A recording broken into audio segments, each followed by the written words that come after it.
Thank you very much for giving me the opportunity to present my paper online. It's such a pity that I can't be with you, and I'm really very much looking forward to meeting you all at one of the next conferences. What is the topic I'm going to talk about today? It's about democracy as self-governing. Representation is in crisis, as we all know, but the question is how to proceed. What can we do as political scientists? And what should the future of democracy look like? These are the questions I'm going to answer in this presentation. Of course, I cannot completely answer them, but I think I will present an important part of the puzzle. What is the outline of my talk? First, I will talk a little bit about the task of political science, and I will talk about paternalistic advices, contra or support for citizens to govern themselves. Then I have the next chapter that is on democracy as self-governing. I will define what I mean with this. I will give some normative and some empirical arguments why I think democracy should be understood as self-governing. Then I will talk about some experiences with democracy as self-governing, and finally I will come to the outlook.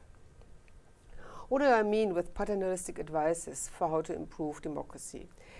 These kind of advices are proliferating today, and I will give you a couple of examples soon. These paternalistic advices, they advocate the author's favorite model or practice as supposedly best or better option. They insinuate that these favorites are the supposedly best alternatives for each and every community, and they do not take into account that citizens and communities have very different preferences, resources, and needs. What do I mean with this? First, we know a couple of models as potential redeemers. We have the model of open democracy with autocratic alternatives and mass leadership via representing and being represented in turns, which was presented by Londemore. We have this concept of deliberative systems with nods and multiple forms of communication, which is presented in the famous book by Mansbridge et al. On deliberative systems. Then we have this debate started by Christina Lafont, on democracy without shortcuts, with a long and participatory road. Or just another example by Tormi, who was talking about creating impetus, resonance, glamour, turbulence, to act in swarm or crowd mobilization, and to create resonance and to diffuse power. These are just some models that present or praise the main or the favorite models of the authors. But some citizens and communities might not want deliberative systems. They might not want autocratic alternatives, and they might not want glamour and turbulence. We have also a huge number of paternalistic practices that are praised or advocated as best redeemers. For example, social movements and protest groups. We have all these ideas on mini-publics and other deliberative practices as redeemers. The idea of participatory budgeting, liquid democracy, randomly selected parliaments, or multi-body sortition, or the idea of everyday activities, as for example the playful protest of the knitting nuns against gas. We have also the idea of experts, technocrats, and the informed as the best redeemers. But again, some citizens and communities might not want mini-publics. They might not want referendums or multi-body sortition. I think it's the task of political science to have a different approach, not the paternalistic approach. But our task as political scientists is to support citizens to govern themselves. It means no one-size-fits-all suggestion. It means that there is no predetermined model or practice as supposedly best way of governing every and all communities. And it means to take into account what citizens and communities actually want and need. This is what I mean with democracy and self-governing. It's instead of advertising certain models of democracy or specific democratic practices, let us go back to the roots of the meaning of democracy as self-governing by, with, and for the people, to rephrase Lincoln's famous saying. I want to advance Mansbridge's famous notion that political science is about helping citizens to govern themselves. I claim that political science is tasked to support citizens and communities in their search for the best way of self-governing. Let me explain this a little bit more in detail. What does self-governing mean? It means that citizens and communities deliberate and decide about the kind of democracy they want to live in, about the tenets, the practices, the procedures, and they adapt their form of community continuously. Self-governing starts with participatory constitution building from the bottom and is an ongoing process. So it's not a set of institutions set up for eternity. Self-governing gives political authorship and ownership back to the citizens. Citizens and communities are the creators, the authors and owners of their communities, of their democracy. Sorry. And I hope that these examples I will now give you an idea about what I mean. For example, you have a community with responsive, reliable and honest politicians. They might be perfectly fine with representative democracy. They trust their representatives and they do not consider any additional participatory practice beyond elections as necessary. Another community might be very different, heterogeneous, deeply divided, conflict-prone, and with a history of corrupt politicians. Of course, this community might prefer a completely different approach, a completely different form of democracy. They might prefer to combine several participatory practices in addition to elections in order to achieve inclusive and deliberative involvement, for example, with mini-publics, with direct democratic practices. A third community with a long-standing history of participatory practices might even decide to get rid of elections. They might elect combination of randomly selected chamber of parliament, multi-issue referendums, and other kinds of vote delegation, like liquid democracy.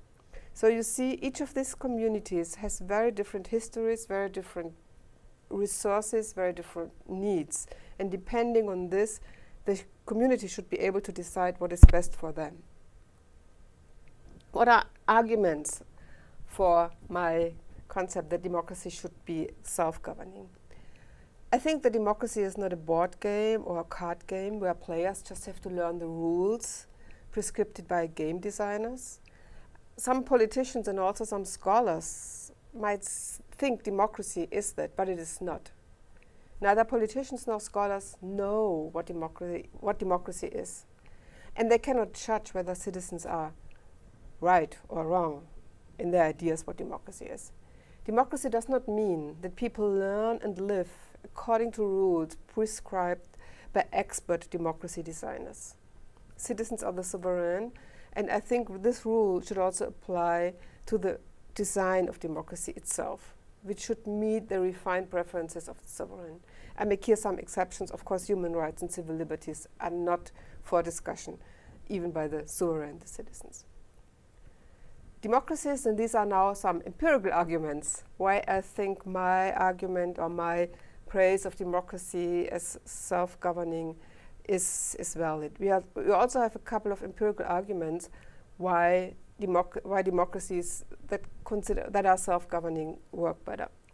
Democracies are more stable when they are in line with the democratic preferences of the citizens. We have lots of literature on that. Democracies are also more inclusive when constitutions are more inclusive, when constitution making is more inclusive, when the people are the authors of their own rights. Democracies are also more beneficial for ordinary people. For example, as Samuels has found out when he looked at participatory processes of constitution building, that such participatory processes tended to result in constitutional drafts which provide rights to the groups which had not up to then gained political protection or recognition. And of course, we can hope for democratic revitalization. When citizens get the possibility to have a say, they gain feelings of efficacy, of democratic authorship, which means resilience to populism, polarization, and extremism. Populist narratives constructing the story of corrupt elite versus the people will fall on unfertile grounds. We have already a couple of experiences with participatory constitution building, which is the first step of self-governing. For example, citizens elect the members of the assembly that drafts the constitution. That was, for example, the case in Chile, where people selected the members of the constitution building committee. We also know, very famous, the example in Ireland, where a randomly selected citizens' assembly, or several actually randomly selected citizens' assemblies, recommended constitutional amendments, which were then decided by a referendum. We have a very complex, intricate procedure in Iceland that tried to ensure crowdsourced constitution, which then unfortunately stopped. Or another example is South Africa, which has invited broad public debate, for example, with a radio talk show and several channels for citizens to supply suggestions for the new constitution. But all these processes can only be described as symbolic or of very limited impact, as a couple of authors have analyzed. They are a far cry away from the approach of self-governing I propose. I'm already at the outlook. I think that shifting the perspective from representative democracy to self-governing democracy entails the reconceptualization of theoretical concepts, and I will explain this a little bit in detail in a couple of minutes, and to develop novel procedures for self-governing. So what do I mean with reconceptualizations? I cannot go through all concepts, of course, but just make two examples. For example, representation. We have to think about representation not tied to elections, but think about representation as multifaceted. It can be via random selection or election. It can be descriptive. It can be self-selected. It can be via vote delegation. We have a couple of examples on these different forms of representation. Or another example is the concept of accountability. We are very much used to the vertical concept of accountability between the representative and the represented. But we have to think about accountability in a very different way in self-governing democracies. It's mainly horizontally, so it's accountability among and between citizens. It's dynamic and it's reflexive. It's not the principal-agent approach that we know, but it means that citizens are responsible to themselves, meaning that it's in a reflective way, they think about and they discuss, they deliberate continuously about whom they are accountable, how they can be accountable to themselves. This is not a very far advanced discussion. Drexel, for example, has started to discuss it. We do not only have to reconceptualize our theoretical concepts, we also have to develop novel procedures which help us to realize self-governing, which should start with a participatory constitution building process and continue with an ongoing process of changing, of adapting society, democracy to changing societies.